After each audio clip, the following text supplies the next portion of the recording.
Hello everyone, welcome to baby sir classes. তো দেখো, quadratic ইকুয়েশনের এই টাইপের কোশ্চেন গুলো না তোমরা সবাই ক্লাস 9 10 এ সলভ করে এসেছো। বাট আজকে আমি তোমাদেরকে না খুব শর্টকাট এই টাইপের কোশ্চেন গুলো কি করে সলভ করতে আমি দেখিয়ে দেবো, যেটা তোমাদের বিভিন্ন কম্পিটিটিভ এক্সামস এর জন্য খুব বেশি ইউজফুল।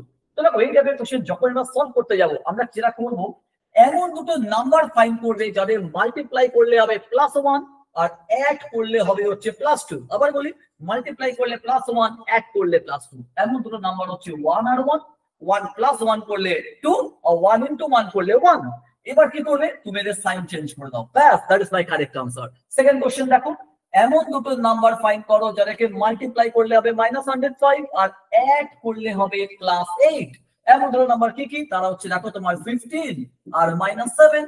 15 - 7 করলে যাচ্ছে 8 আর 15 * -7 করলে -105। এবার তুমি এটাকে সাইন চেঞ্জ করে দাও, that is my correct answer of this question.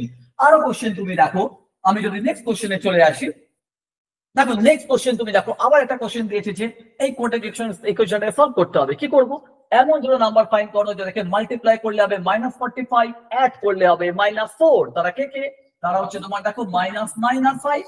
-9 * 5 করলে হচ্ছে -45, -9 + 5 করলে -4। সাইন চেঞ্জ করে দাও, that is my correct answer of this question. যদি বুঝে থাকো তোমরা এই কোশ্চেনটাকে তোমরা হোমওয়ার্ক হিসেবে নাও, যত তাড়াতাড়ি পারো করে আমাকে তুমি জানাও। আর এরকম আরো ভিডিও পেতে গেলে তুমি আমার চ্যানেলটাকে সাবস্ক্রাইব করো। দেখা হচ্ছে নেক্সট ভিডিওতে আরো এরকম শর্টকাট ট্রিক নিয়ে। Till then, bye by.